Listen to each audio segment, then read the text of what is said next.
Fundamental principle of counting. इस fundamental principle of counting को आप मल्टीप्लीकेशन प्रिंसिपल भी बोलते हो। फंडामेंटल प्रिंसिपल ऑफ काउंटिंग बिल्कुल काउंटिंग का फंडामेंटल है, ठीक है। जो 1 2 3 4 5 काउंटिंग पढ़ते हैं ना, उसी से रिलेटेड ये है आपका थ्योरी या कंसेप्ट, आप जो बोलो, that is fundamental principle of counting. ये क्या बोल रहा है? If an event can occur in m different ways following which another event can occur in n different ways, then total number of occurrence of the events in the given order is m into n।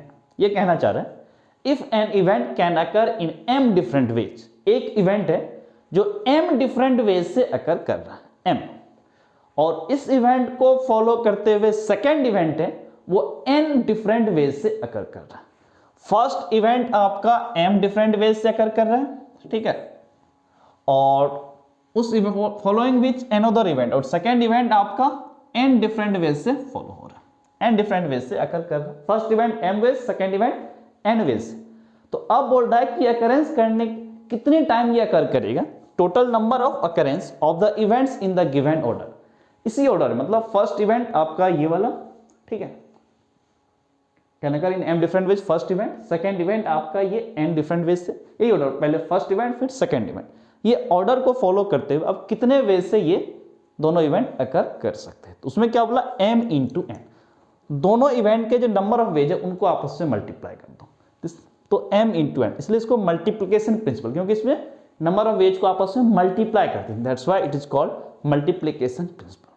Otherwise ये simple counting ही है, m into n simple counting है। इसको example through आप समझोगे इस चीज को कि फर्स्ट इवेंट m वेज से, सेकेंड इवेंट n वेज से हुआ, तो दोनों इवेंट गिवन ऑर्डर में आपको कितने नंबर ऑफ वेज में ये अकर करेगा, तो that will be m into n। तो आप इसको एग्जाम्पल थ्रू समझो। मान लो एक स्वाति, एक छोटी बच्ची है, ये आपके एलकेजी क्लास में पढ़ती है। आप भी अपने रिकॉल करो एलकेजी यूकेजी का, कुछ लोगों को याद भी नहीं होगा, ठीक है, कि एलकेजी यूकेजी जब पढ़ते थे उस टाइम पे क्या होता था, कुछ लोगों को याद भी नहीं हुआ, कुछ को थोड़ा बहुत याद होगा। फिर भी मैं एक रफ आइडिया बता देता हूँ, आप आसपास घर में देखते ही होंगे कि जो छोटे बच्चे होते हैं उनके बैग वगैरह में ना क्या होता है ना कि डिफरेंट एनिमल्स के शेप के बैग होते हैं। किसी के बैग में मंकी शेप होता है, किसी में डॉगी होता है, तो डिफरेंट वेज से आपका वो होता है, ठीक है। किसी को मिक्की माउस वाला वो पसंद होता है, तो डिफरेंट शेप के होते हैं, डिफरेंट डिजाइन वाले बैग होते हैं, या फिर उनके टिफिन बॉक्स, वाटर बॉटल, सब डिफरेंट शेप के आ जाते हैं। तो अब देखो वही केस है इस स्वाति का, ये एलकेजी यूकेजी में पढ़ रही है, बहुत छोटी बच्ची है। इसके फादर ने इसको 3 बैग दिया, ठीक है। Swati has 3 bags and 2 tiffin box, 3 bag दिया डिफरेंट कलर के, डिफरेंट शेप के, ठीक है, डिजाइन है उसमें, एंड 2 टिफिन बॉक्स के, 2 टिफिन बॉक्स है उसमें भी अलग डिजाइन है। अब मैं क्या कर रहा हूं इसमें, इसके जो 3 बैग है ना स्वाति के, इनका मैं नाम कर रहा हूं, इनको मैं नेमिंग इस तरह कर रहा हूं कि इसके बैग के नाम है आपके B1।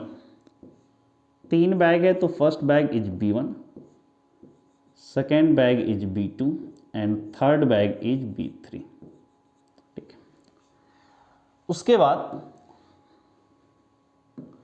इसके 2 टिफिन बॉक्स, ठीक, 2 टिफिन बॉक्स के भी आपके डिफरेंट डिजाइन वाले हैं, तो इसका भी मैं नाम दे रहा हूं T1 एंड T2, ठीक है। नाउ आप देखो, स्वाति को स्कूल जाना है, टारगेट स्कूल जाना है, उसके पास 3 बैग है, 2 टिफिन बॉक्स। बैग और टिफिन बॉक्स के कॉम्बिनेशन से एक बैग और एक टिफिन बॉक्स लेके उसको स्कूल जाना है, तो 3 बैग से कोई एक बैग लेगी और टिफिन बॉक्स में कोई एक चूज करके वो चली जाएगी स्कूल, ठीक है। अब वो कितने वेज से स्कूल जा सकती है, इस बैग और टिफिन बॉक्स से कितने कॉम्बिनेशन, कितने अरेंजमेंट, कितने वेज से ये बैग और टिफिन बॉक्स को सिलेक्ट करके वो स्कूल जा सकती है, ये अपने को काम करना है, ठीक। तो सबसे पहले B1 B2 B3 3 बैग है, स्वाति आपकी यहाँ पे, ठीक है। अब उसके पास ऑप्शन है कि वो B1 बैग से भी जा सकती है, B2 बैग से, B3 बैग से। ये मान लो इसका B1 बैग है, ठीक है, और ये आपका B2 बैग है, and this one is B3, okay. B1 bag, B2 bag, B3 bag. अब उसके पास टिफिन बॉक्स भी है दो, T1 T2। अगर उसने B1 बैग चूज किया तो अब उसके पास दो ऑप्शन है टिफिन बॉक्स के, T1 T2 में से कोई एक पिक करे। तो इसने क्या किया, T1 को बैग को पिक किया या फिर T2 को पिक किया। अगर इस स्वाति ने B2 बैग को पिक किया तो भी उसके पास दो टिफिन बॉक्स है, T1 एंड T2। तो ये आपका T1 हो गया और ये आपका T2 हो गया। फिर अगर उसने B3 बैग पिक किया तो भी उसके पास दो टिफिन बॉक्स है, first one is T1, second one is T2। It means क्या हुआ कि स्वाति B1 बैग और T1 टिफिन बॉक्स के साथ स्कूल जा सकती है। एक तो वेज ये दिख रहा है, B1 और T1 के कॉम्बिनेशन से जा सकती है। She can go with B1 bag and T1 tiffin box, okay. And she can also go with B1 bag and T2 tiffin box. तो सेकेंड कॉम्बिनेशन क्या होगा, B1 T2।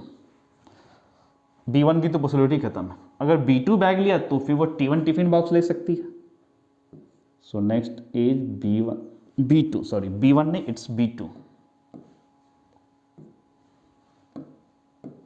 B2 बैग लिया and T1 tiffin box, फिर B2 bag and T2 tiffin box, B2 bag and T2 tiffin box. हो सकता है B3 bag ले और T1 टिफिन बॉक्स ले,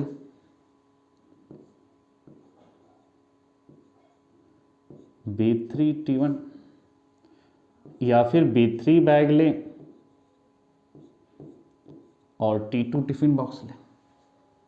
यही कॉम्बिनेशन हो सकता है ना। टोटल कितने कॉम्बिनेशन है देखो तो, 1 2 3 4 5 6, टोटल 6 वेज है जिससे वो बैग और टिफिन को अपने स्कूल लेके जा सकती है। काउंट किया ना, 1 2 3 4 5 6। अब देखो m इंटू n वाले कंसेप्ट से भी आ जाएगा। कैसे, अब यहां पर करो टोटल वेज, टोटल वेज कितने वेज से वो स्कूल जा सकती है। First event is choosing the bag out of 3 bags. 3 bag में से एक बैग को उसको चूज करना है। 3 ऑप्शन थे ना बैग के लिए, B1 B2 B3।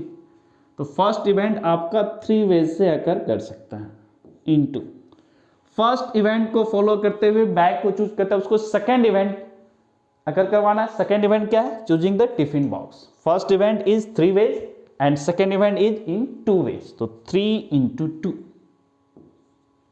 3 into 2 this is 6 ways. देखो मल्टीप्लाई करके भी 3 इंटू 2 6 आया और यहां से काउंट करके भी आपको 6 वेज आया। फर्स्ट इवेंट हुआ 3 वेज से, choosing the bag first event, and second event is choosing the tiffin box. ठीक है, तो फर्स्ट इवेंट m वेज से कर किया, 3 वेज से कर किया, और सेकेंड इवेंट आपका 2 वेज से कर किया, तो 3 इंटू 2 ये हो गया टोटल वेज कि स्वाति स्कूल आपको 6 वेज से जा सकते हैं। अगर मान लो 3 बैग है 2 टिफिन बॉक्स है, वीक में 6 दिन उसको क्लास जाना, हर दिन वो डिफरेंट कॉम्बिनेशन से जा सकती है। यही बात हुई। तो 2 इवेंट हुआ तो ऐसे मल्टीप्लाई कर दो। अगर मान लो 3 बैग 2 टिफिन बॉक्स, इसके बाद एक और कुछ केस बन जाए, या फिर ये बोलो 2 इवेंट का जैसे ये केस हुआ, 3 इवेंट अकर करवाने का भी एक केस हो जाए। चलो एग्जांपल की तरह इस चीज को समझो।